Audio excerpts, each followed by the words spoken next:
നമ്മുടെ നാട്ടിലിപ്പം നടന്നുകൊണ്ടിരിക്കുന്ന ഒരു ഡ്രൈവിംഗ് ടെസ്റ്റിൻ്റെ പരിഷ്കാരങ്ങൾ കൊണ്ടുവന്ന് നമ്മളെ ഗണേഷ് കുമാർ വളരെ പ്രതീക്ഷയോട് കൊണ്ടുവന്നൊരു സാധനമാണ്.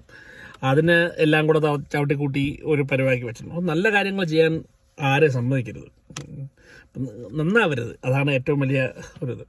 ഇപ്പം ഡ്രൈവിങ്ങിന് നമ്മുടെ നാട്ടിൽ ഡ്രൈവിംഗ് അറിയാമെന്നുള്ളത് ഡ്രൈവിംഗ് പഠിത്തത്തിന് പ്രശ്നമുണ്ടോ ടെസ്റ്റിനും പ്രശ്നമുണ്ടോ എന്ന് പറഞ്ഞാൽ ശരിക്കും 100% പ്രശ്നമുണ്ട്.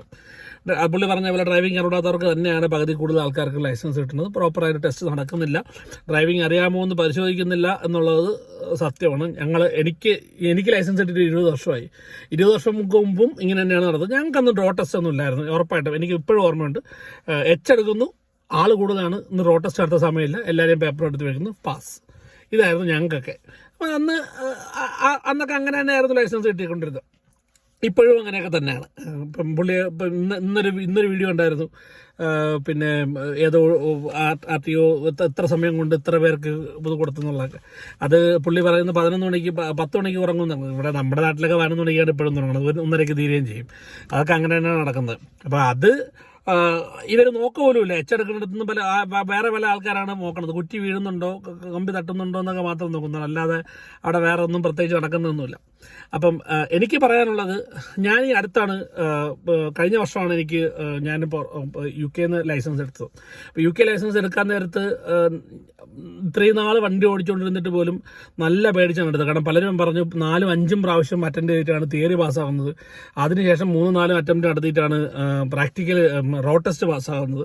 ഇതെല്ലാം ഇവിടെ സ്ഥിരം നടക്കുന്നുണ്ട്. അപ്പോൾ അത്രയും കാശ് ചിലവാക്കുന്നുണ്ട്. ഓരോ പ്രാവശ്യം നമുക്ക് ഓരോ ടെസ്റ്റ് എഴുതാൻ 25 പൗണ്ട് വെച്ച് കൊടുക്കണം, പിന്നെ റോഡ് ടെസ്റ്റിന് ഇത്ര വെച്ച് കൊടുക്കണം. അപ്പോൾ ഇതെല്ലാം കാശിറക്കി തന്നെയാണ് എല്ലാവരും ചെയ്യണത്. അപ്പോൾ അത് എങ്ങനെയാണ് അതേ സെയിം വേയിൽ നമുക്ക് ടെസ്റ്റ് തിയറി ടെസ്റ്റ് ഇതുപോലെ നമ്മുടെ നാട്ടിലെ പോലെ 10 ക്വസ്റ്റ്യൻ പറഞ്ഞ് അല്ലെങ്കിൽ 20 ക്വസ്റ്റ്യൻ പറഞ്ഞ് അതിനകത്ത് ലോകത്ത് കൊച്ചു പിള്ളേർ എഴുതിയാൽ പോലും മാർക്ക് പാസ്സാവുന്ന പോലത്തെ തിയറി ടെസ്റ്റ് ഒന്നും അല്ല ഇവിടെയൊക്കെ നടത്തുന്നത്. ഇവിടെ ഒരു ടെസ്റ്റ് പാസ്സാവണമെന്നുണ്ടെങ്കിൽ 50 ക്വസ്റ്റ്യൻ അത്രയും കോംപ്ലിക്കേറ്റഡ് ആയിരിക്കും, കൺഫ്യൂസിങ് ആയിട്ടുള്ള ക്വസ്റ്റ്യൻസ് ആയിരിക്കും. അത് 50 ക്വസ്റ്റ്യൻസിനകത്ത് കേസുകൾ കാണും. ഓരോ കേസ് സ്റ്റഡി പോലത്തെ കാണും. ഇങ്ങനെ സിറ്റുവേഷൻ, ഈ റോഡിൽ ഈ വണ്ടി പോകുന്ന റോഡിൽ എത്ര സ്പീഡ്. അപ്പോൾ റോഡിൻ്റെ സ്പീഡുകൾ, traffic signals, boards, sign boards, ഈ സാധനങ്ങളെല്ലാം കാണും. എനിക്കും പറഞ്ഞാൽ 20 വർഷമായിട്ട് വണ്ടി ഓടിച്ചിട്ടും പല സിഗ്നൽസും പല സൈൻ ബോർഡ്സും എനിക്കറിയത്തില്ലായിരുന്നു. ഉദാഹരണം പറയുകയാണെന്നുണ്ടെങ്കിൽ നാഷണൽ സ്പീഡ് ലിമിറ്റ് എന്ന് പറയുന്നൊരു സാധനം ഓരോ റോഡിനും ഉണ്ട്, എല്ലാ രാജ്യത്തും ഉണ്ട്. നമ്മുടെ നാട്ടിൽ സർവർ സൈൻ ബോർഡുകളും റോഡ് മാർക്കിങ്സും എല്ലാം ഉണ്ട്. ഞാൻ കുറേ നാൾ മുമ്പ് ഈ സ്പീഡ് ക്യാമറയുടെ പ്രശ്നം നടന്നുകൊണ്ടിരുന്നപ്പോഴത്തേക്കും ഏതൊക്കെയോ അമ്മച്ചിമാരൊക്കെ വന്നിരുന്നിട്ട് യൂട്യൂബിലും ചാനലിലൊക്കെ വന്നിരുന്ന് തള്ളുന്നുണ്ടായിരുന്നു, ഈ റോഡിലൊന്നും സ്പീഡ് ലിമിറ്റ് പറഞ്ഞിട്ടില്ല എന്നൊക്കെ പറയുന്നുണ്ടായിരുന്നു. അപ്പോൾ വലിയ നമ്മുടെ ചാനലുകൾ പോലും കയറിയിരുന്ന് ഇവരിത് പറഞ്ഞിട്ട് ചാനലുകാരിൽ ഇരിക്കുന്ന ചാനൽ ജഡ്ജിമാർക്ക് പോലും പറയാൻ അറിഞ്ഞുകൂടാ റോഡിൽ പിന്നെ സ്പീഡ് ലിമിറ്റുകൾ പറഞ്ഞിട്ടുണ്ട് എന്നുള്ളത് അവർക്ക് പോലും അറിഞ്ഞുകൂടാ. കാരണം ഇവിടെ വന്ന് ഒരു പർട്ടിക്കുലർ സിമ്പിൾ കണ്ടപ്പോഴാണ് എനിക്ക് മനസ്സിലായത് ഇതേ സാധനം നാട്ടിലുണ്ട്. ഇപ്പോൾ ഒരു പർട്ടിക്കുലർ റോഡ് നാഷണൽ ഹൈവേയിൽ ഇതാണ് speed limit, national speed limit ഇതാണെന്ന് പറഞ്ഞു കഴിഞ്ഞാൽ ആ സിമ്പിൾ വെച്ച് കഴിഞ്ഞാൽ പിന്നെ പ്രത്യേകിച്ച് എനിക്ക് ഇതിനകത്ത് 110 പോകണമെന്നോ 70 പോകണമെന്നോ പറയേണ്ട കാര്യമില്ല. അതാണ് സ്പീഡ്. ഇതിനകത്ത് മാക്സിമം സ്പീഡ് ലിമിറ്റ് ഇതാണെന്ന് നമ്മൾ തിയറി പഠിക്കുമ്പോഴേ പഠിച്ചിരിക്കണം. അപ്പോഴാണ് ആ സിമ്പിൾ കാണുമ്പോഴത്തേക്ക് ഇവിടെ 60 സ്പീഡ്, ഇവിടെ അല്ലെങ്കിൽ 80 സ്പീഡ് എന്ന് മനസ്സിലാവുള്ളൂ. സ്പീഡ് ചേഞ്ച് ഉള്ളിടത്ത് മാത്രമേ, ഇപ്പം 90 km/h പോകുന്ന ഒരു റോഡിൽ സ്പീഡ് ചേഞ്ച് ഉണ്ടെങ്കിൽ മാത്രം പറഞ്ഞാൽ മതി. ഇപ്പോൾ ഒരു പർട്ടിക്കുലർ സ്ഥലത്ത് എന്തെങ്കിലും ബ്ലോക്ക് ഉണ്ട് അല്ലെങ്കിൽ എന്തെങ്കിലും ജംഗ്ഷൻ ഉണ്ട്, അവിടെ ഞാൻ ഒരു 50 എന്ന് വെച്ച് കഴിഞ്ഞാൽ അവിടെ മാത്രം 50, ആ ബോർഡ് കാണുന്നിടത്ത് മാത്രം 50, ബാക്കിയുള്ളിടത്തെല്ലാം 90. ഇങ്ങനെയാണ്. അല്ലാതെ ജംഗ്ഷനിൽ 10 മീറ്റർ വെച്ചിട്ട് ആരും കിലോമീറ്റർ സ്പീഡൊന്നുണ്ട്. അത് പറഞ്ഞ് കേൾക്കാൻ കുറേ മണ്ടന്മാരുണ്ടായിരുന്നു. എനിക്കും അറിയില്ലായിരുന്നു. ഞങ്ങൾ ഇവിടെ വന്ന് കണ്ട് ഇത് ടെസ്റ്റിന് പഠിക്കുമ്പോഴാണ് ഓക്കെ ഈ സിമ്പിൾ അതാണ്, നാട്ടിൽ പോയപ്പോഴാണ് കണ്ടത് ഈ സിമ്പിളൊക്കെ നാട്ടിലും ഉണ്ട്, നമ്മൾ കണ്ടിട്ടില്ല എന്നുള്ളതേ ഉള്ളൂ. അപ്പോൾ അങ്ങനെയുള്ള കാര്യങ്ങളൊന്നും ആരും പഠിക്കാറുമില്ല. പിന്നെ അതും പറഞ്ഞുകൊണ്ട് ചാനൽ കയറുന്ന തള്ളാനും മാത്രമേ കുറയണം. അപ്പോൾ തിയറി ടെസ്റ്റ് നല്ല സ്ട്രോങ് ആക്കിയാൽ ഒരു പകുതിയല്ല ഒരു 70% പ്രശ്നം തീരും. തിയറി ടെസ്റ്റിനകത്ത് കംപ്ലീറ്റ് കാര്യങ്ങളും പഠിക്കണം. തിയറി ടെസ്റ്റ് സ്ട്രിക്റ്റ് ആക്കണം, ഫെയിൽ ആവണം, കഷ്ടപ്പെട്ടേ പാസ്സാവുള്ളൂ. നല്ലോണം പഠിച്ചാൽ മാത്രമേ പാസ്സാവാൻ പാടുള്ളൂ. അതിന് പഠിക്കാൻ വേണ്ടിയിട്ട് ആരും കഷ്ടപ്പെടേണ്ട കാര്യമൊന്നുമില്ല. ഇവിടെയൊക്കെ എന്ന് വെച്ച് കഴിഞ്ഞാൽ മൊബൈൽ ആപ്പ് പ്രൈവറ്റ് ആയിട്ടുള്ള ആപ്പും ഉണ്ട്, ഇവരുടെ തന്നെ ഈ ഡ്രൈവിംഗ് ലൈസൻസ് അതോറിറ്റിയുടെ തന്നെ ആപ്പുണ്ട്. അവർ തന്നെ പറയും നമ്മൾ അപ്ലൈ ചെയ്യുമ്പോഴത്തേക്ക് തന്നെ ലേണേഴ്സിന് അപ്ലൈ ചെയ്യുമ്പോൾ തന്നെ അവർ നമുക്ക് വരുന്ന ലേണേഴ്സിന് ലൈസൻസ് വരുന്ന അതിൻ്റെ കൂടെ ഇതിൻ്റെ ഒരു ലീഫ്ലെറ്റും കാണും. ഇത് ഇവർ തന്നെ ഉണ്ടാക്കുന്ന ആപ്പാണ്, ഇത് വെച്ച് പഠിച്ചാൽ നിങ്ങൾക്ക് കറക്റ്റായിട്ട് പഠിക്കാം എന്ന് പറഞ്ഞിട്ട് നമ്മൾ 5 പൗണ്ട് പൈസ കൊടുത്തോണം മേടിക്കണം, 5 പൗണ്ട് കൊടുത്ത് മേടിക്കണം. അങ്ങനെ ഒരു ആപ്പ് പിന്നെ കേരളത്തിൽ ഉണ്ടാക്കാന്നുള്ള വലിയ ബുദ്ധിമുട്ടുള്ള കേസൊന്നുമില്ല. കേരളത്തിൽ നമുക്കും MBDക്കും അതുപോലെ ഒരു ആപ്പ് ഉണ്ടാക്കി കഴിഞ്ഞാൽ അതൊരു വരുമാനമായിരിക്കും. എല്ലാവരും ആപ്പ് എടുത്ത് വെച്ച് പഠിക്കട്ടെ, വലിയ കുഴപ്പമൊന്നുമില്ല. ആവശ്യമുള്ള ഒരു 50 രൂപ ആണെങ്കിൽ ഒരു 25 രൂപ ആണെങ്കിൽ പോലും ആപ്പ് മേടിച്ച് വെച്ച് പഠിച്ചോളും. വലിയ പ്രശ്നമൊന്നുമുള്ള കാര്യമല്ല. അപ്പം അത് ഒരു ഇതാണ്. പിന്നെ ടെസ്റ്റ് ക്ലിയർ ആയിട്ട് നമ്മൾ ടെസ്റ്റ് ബുക്ക് ചെയ്ത് സ്ലോട്ട് എടുത്ത് നമ്മൾ ടെസ്റ്റ് എടുക്കുന്നത്. അപ്പോൾ അത് കഴിഞ്ഞ് ടെസ്റ്റ് പാസ്സായി കഴിഞ്ഞാൽ 2 വർഷത്തിനകത്ത് നിങ്ങൾ ലൈസൻസ് എടുക്കണം. 2 വർഷത്തിനകത്ത് ലൈസൻസ് എടുത്തില്ലെങ്കിൽ തിയറി ടെസ്റ്റ് വീണ്ടും എഴുതണം. ഇത് ഒന്ന്. പിന്നെ ടെസ്റ്റ് റോഡ് ടെസ്റ്റ് എന്ന് പറയുന്നത് ഇവിടെ HM W KM Q ഒന്നും വരയ്ക്കേണ്ട കാര്യമൊന്നുമില്ല. റോഡ് ടെസ്റ്റ് മാത്രമേ ഉള്ളൂ. റോഡ് ടെസ്റ്റ് നമ്മൾ സ്ലോട്ട് ബുക്ക് ചെയ്യണം. ഒരു ദിവസം അവർക്ക് ഇത്ര റിസോഴ്സ് ഉണ്ടോ അത്ര റിസോഴ്സിന് ഇത്ര സ്ലോട്ടേ ഉള്ളൂ. ഒരാൾക്ക് 45 മിനിറ്റാണ് driving test. 45 minute driving test. അവരത് ക്ലിയർ ആയിട്ട് റെക്കോർഡിങ്, പുള്ളി പറഞ്ഞ പോലെ ക്യാമറ എല്ലാം ഉണ്ട്. ക്യാമറയൊക്കെ ഡ്രൈവിംഗ് സ്കൂളിന്റെ വണ്ടിയിൽ വേണമെന്നൊന്നും പറയും. അവർക്ക് ഡിവൈസ് ഉണ്ട്, അവർ കൊണ്ടുവെക്കും. അവരതിലാണ് റെക്കോർഡ് ചെയ്യുന്നത്. മാപ്പും എല്ലാം വെച്ചിട്ട് ഇന്ന റൂട്ട് മാപ്പും എല്ലാം കാണിച്ചുകൊണ്ട് പിന്നെ ആരാണോ ചെക്ക് ചെയ്യാൻ കയറുന്നവരാണോ അവർ ആ വണ്ടിയിൽ വെക്കും. അവർ ആ വണ്ടിയിൽ നിന്ന് സാധനം കൊണ്ടുപോകും. ഞാൻ എൻ്റെ വണ്ടി കൊണ്ടുപോയാണ് റോഡ് ടെസ്റ്റ് എടുത്തത്. അപ്പം നമ്മൾ ഈ വണ്ടി യൂസ് ചെയ്യും. അവർ ആ ഡിവൈസ് എല്ലാം അതിനകത്ത് ഫിറ്റ് ചെയ്യും. ക്യാമറയും എന്ത് സാധനവും എല്ലാം എടുത്ത് ഇങ്ങനെ ഡാഷ്ബോർഡിൽ വെക്കും. അവർക്ക് അത് മതി. അപ്പം അതത്രേ ഉള്ളൂ. അതൊക്കെ ഡിപ്പാർട്ട്മെന്റ് മേടിക്കണം. ഡ്രൈവിംഗ് സ്കൂളുകാർ മേടിക്കണം എന്നൊക്കെ പറയുന്നത് മഹാപോക്കൃത്തരായിപ്പോയി. അത് എനിക്കും നല്ലതല്ലായിരുന്നു. അത് ഡിപ്പാർട്ട്മെന്റ് മേടിക്കണം. അവരവരുടെ ചിലവിൽ അവർ എടുത്ത് വെക്കണം. പിന്നെ 500 വണ്ടികൾ ഒരുമിച്ചല്ലല്ലോ ടെസ്റ്റിന് വേണം. ഓരോരുത്തരും ഓരോ സാധനങ്ങളുണ്ട്. അപ്പം ഞാനൊരു ഇൻസ്പെക്ടർ ആണെന്നുണ്ടെങ്കിൽ എനിക്കുള്ള സാധനം അവിടെ കാണും.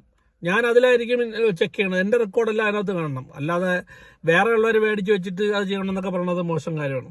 അപ്പോൾ അത് ഈ 45 മിനിറ്റ് സ്ട്രിക്റ്റ് ആയിട്ട് എല്ലാ കാര്യങ്ങളും റോഡ് ടെസ്റ്റിൽ ചെയ്യുന്നതായിരിക്കും നല്ലത്. അപ്പോൾ ഈ ട്രാക്ക് ഉണ്ടാക്കണത് ഇനി കോർപ്പറേറ്റുകാരൊക്കെ പോകും അങ്ങനെ അതൊക്കെ പറഞ്ഞിട്ടൊക്കെ അതൊക്കെ അങ്ങ് വിടും.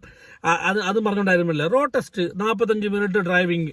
ഒരുത്തൻ 5 പേരെ കാറ് കയറ്റിയിരുത്തിയിട്ട്, ഒരു കാറിനകത്ത് 5 പേരുണ്ടെങ്കിൽ 5 പേരെയും കാറ് കയറ്റിയിരുത്തി ആ ഡ്രൈവിംഗ് സ്കൂളിന്റെ 10-15 മിനിറ്റത്തെ ഡ്രൈവിൽ ആ 5 ആൾക്കാരെയും റോഡ് ടെസ്റ്റ് നടത്തുന്ന പരിപാടി നിർത്തിയിട്ട് ഓരോരുത്തർക്കും ഇത്ര സമയം മുതൽ ഇത്ര സമയം വരെ ടൈം സ്ലോട്ട് ബുക്ക് ചെയ്ത് എടുക്കണം. അങ്ങനെയൊക്കെ കുറച്ചും കൂടെയൊക്കെ സ്ട്രിക്റ്റ് ആക്കുമ്പോഴത്തേക്ക് പോകും. ഇങ്ങനെയുള്ള ഇതിനൊക്കെ ഇഷ്ടംപോലെ ലൂപ്പ് ഹോൾ ഉണ്ടല്ലോ, അതൊക്കെ അങ്ങനെ അങ്ങ് എടുത്തുകൊണ്ട് പോയാൽ മതി. അപ്പോൾ ഇവർ കിടന്ന് വെള്ളം വെക്കില്ല. അവർ ഉണ്ടാക്കണ്ട, ട്രാക്ക് ഉണ്ടാക്കണ്ട, നിങ്ങൾ ഉണ്ടാക്കണ്ട, നമ്മൾ റോഡ് ടെസ്റ്റ് നടത്തിക്കൊള്ളാന്ന് പറഞ്ഞു. റോഡ് ടെസ്റ്റ് ക്ലിയർ ആയിട്ട് നടത്തണം. അങ്ങനെയുള്ള കാര്യങ്ങൾ ചെയ്യുമ്പോഴത്തേക്കും പകുതി പ്രശ്നങ്ങൾ അങ്ങ് തീരും. ഇവർ കിടന്ന് ഈ വെള്ളം വെക്കുന്നതിന് പോകാവില്ലെന്ന് വേണം. റോഡ് ടെസ്റ്റ് നടത്തി അങ്ങ് ചെയ്താൽ മതി. അല്ലാതെ കൂടുതൽ ഇവരെയൊക്കെ താങ്ങാൻ നിന്ന് കഴിഞ്ഞാൽ ഇങ്ങനത്തെ നല്ല കാര്യങ്ങളൊന്നും ചെയ്യാൻ പറ്റില്ല. പിന്നെ ഇനിയിപ്പോൾ നാളെ ഹൈവേ വന്നു കഴിഞ്ഞാൽ ഉറപ്പായിട്ടും എനിക്കറിയില്ല. ഇപ്പം ഞാനിപ്പോൾ കഴിഞ്ഞ വർഷം നാട്ടിൽ പോയി കഴിഞ്ഞപ്പോഴത്തേക്കും ശരിക്കും പറഞ്ഞാൽ ഇത്രയും നാൾ വണ്ടി ഓടിച്ചുകൊണ്ടിരുന്നിട്ട് ഇവിടെ വന്ന് 1 വർഷം വണ്ടി ഓടിച്ചു കഴിഞ്ഞ് നാട്ടിൽ പോയപ്പോൾ ഓടിക്കാൻ പേടിയാണ്. കാരണം നമുക്ക് ഇവിടെ നമ്മൾ റൗണ്ട് അബൌട്ടൊക്കെ നോക്കുമ്പോഴത്തേക്കും വലതുവശത്തൂടെ വണ്ടി വേണം മാത്രം നോക്കാൻ മതി, ഇടതുവശത്തൂടെ ആരും കയറി വരില്ല. അപ്പോൾ ആ ഒരു ധൈര്യമുണ്ട്. പോയാൽ കയറി വന്നാൽ ഇടിക്കും. നാട്ടിലാണെങ്കിൽ പിന്നെ അങ്ങോട്ടും ഇങ്ങോട്ടുമൊക്കെ വണ്ടി പോകുന്നതുകൊണ്ട് നമ്മൾ പേടിച്ചായിരിക്കും വണ്ടി ഓടിക്കുന്നത്. ഈ ഹൈവേ വന്നു കഴിഞ്ഞാൽ എന്താവും ദൈവത്തിന് മാത്രമേ അറിയുള്ളൂ. മിക്കവാറും ഓട്ടോറിക്ഷയും KSRTC ബസ്സുകാരും എല്ലാം മറ്റേ സ്പീഡ് ലൈനിൽ കൂടെ ആയിരിക്കും പോണത്. ലോറിക്കാരും ഇപ്പോഴും ലോറികളെ പറ്റിയൊക്കെ അവിടെ ഞാൻ ഇപ്പം ഗുരുവായൂർ പോയപ്പോഴത്തേക്കും അവിടെ എഴുതി വെച്ചിട്ടുണ്ട്, ഹൈ സ്പീഡ് റോഡ് റൈറ്റ് സൈഡിലെ ലൈനിൽ കൂടി ലോറി പോകരുത്, 1000 രൂപ പിഴയുണ്ട് എന്ന് എഴുതി എല്ലായിടത്തും വെച്ചിട്ടുണ്ട്. ആരാണ് എല്ലാവരും റൈറ്റ് സൈഡിൽ കൂടെ തന്നെ പോകുന്നത്. അപ്പോൾ അതിനൊന്നും ഒരു കാര്യമില്ല. പെറ്റിയൊക്കെ നല്ല ക്ലിയർ ആയിട്ട് അടിച്ചു പോകണം. ഇതിനെയൊക്കെ നിർത്തിക്കണം, അതിന് പഠിപ്പിക്കണം. ഫസ്റ്റ് പഠിപ്പിക്കേണ്ടത് KSRTCക്കാരെയും ഈ കേരള സർക്കാർ എന്നും പറഞ്ഞുകൊണ്ട് കാറും മറ്റേ വലിയ ഹോണൊക്കെ വെച്ചുകൊണ്ട് പോണ കേരള സർക്കാരിൻ്റെ വണ്ടികളുണ്ടല്ലോ, അവന്മാരെയാണ് ആദ്യം പഠിപ്പിക്കേണ്ടത് ഈ ട്രാഫിക് നിയമങ്ങൾ. അതും കഴിഞ്ഞാൽ ഇത്രയും കാര്യങ്ങൾ കഴിയുമ്പോഴത്തേക്കും ഒരുവിധം പ്രശ്നങ്ങളെല്ലാം തീരും. അപ്പം ആദ്യം ഈ സംഭവങ്ങൾ ഇംപ്ലിമെൻ്റ് ചെയ്ത് കഴിഞ്ഞാൽ അടുത്ത ഒരു ജനറേഷനെങ്കിലും നമുക്ക് തിയറി പഠിച്ച് എല്ലാ റൂൾസും എല്ലാ കാര്യങ്ങളും പഠിച്ചിട്ട് എടുക്കുമ്പോഴത്തേക്കും ഓക്കെ ഡ്രൈവ് ചെയ്യുമ്പോഴത്തേക്കും അവന് ഓർമ്മ വരുമോ ഇന്ന സാധനം പണ്ട് 10 പ്രാവശ്യം 5 പ്രാവശ്യം എഴുതിയിട്ട് പാസ്സാവണമെന്ന് ഈ സാധനങ്ങളെല്ലാം അവൻ കൃത്യമായിട്ടും പഠിച്ചിട്ടുണ്ടാവും. അപ്പോൾ ഓരോ മോഡ്യൂൾ വെച്ച് പഠിച്ചു പോയാൽ മതി. അല്ലാതെ ഒരു മറ്റേ 10 രൂപയുടെ ഒരു ബുക്കും മേടിച്ച് വെച്ച് 100 ക്വസ്റ്റ്യനും പഠിച്ചിട്ട് പോയാടാ 20 ക്വസ്റ്റ്യൻ, അതിനകത്ത് 20 ക്വസ്റ്റ്യൻ വരുള്ളൂ, 20 ക്വസ്റ്റ്യൻ പാസ്സാവും എന്ന് പറഞ്ഞുകൊണ്ട് പോകുന്നതിനോട് യാതൊരു ലോജിക്കുമില്ല. അപ്പം ലേണേഴ്സ് ടെസ്റ്റ് കുറച്ച് ആദ്യം സ്ട്രിക്റ്റ് ആക്കുക, അപ്പം തന്നെ 80% പ്രശ്നം തീരും. പിന്നെ ഉള്ളത് റോ ടെസ്റ്റ്, അത് ഉദ്യോഗസ്ഥന്മാരെ കഴിവേടാണ്, അല്ലാതെ വേറെ ഒന്നുമില്ല. ചെക്ക് ചെയ്യേണ്ടത് ചെക്ക് ചെയ്യണം. മറ്റേ കാശും മേടിച്ച് വീട്ടിൽ വെച്ചിട്ട് ഇരുന്ന ഒരു കാര്യമില്ല. കാശും മേടിച്ച് പോക്കറ്റുണ്ട് പണിയെടുക്കാതിരിക്കണമാരാണ് അവന്മാരെല്ലാവരും. അപ്പോൾ അതുകൊണ്ട് അവരെ കൊണ്ട് പണിയെടുപ്പിച്ച് കഴിഞ്ഞാൽ പ്രശ്നങ്ങളൊക്കെ തീരും. ഓക്കെ, അപ്പം ഗണേഷ് കുമാർ ദയവ് ചെയ്ത് എന്തെങ്കിലുമൊക്കെ ചേഞ്ച് ഇവിടെ ഭരണം പോകുന്നതിന് മുമ്പ് ഇങ്ങനെയുള്ള കുറച്ച് നല്ല കാര്യങ്ങൾ ഇംപ്ലിമെൻറ്റ് ചെയ്യണമെന്ന് എല്ലാവർക്കും കേരളത്തിലെ ജനങ്ങളെല്ലാം ആഗ്രഹിക്കുന്നതാണ്. ദയവ് ചെയ്ത് ഇവരുടെയൊക്കെ വലയിൽ വീഴാതെ ഇത് കൃത്യമായിട്ട് ഇംപ്ലിമെൻറ്റ് ചെയ്യുമെന്ന് വിശ്വസിക്കുന്നു. നമസ്കാരം.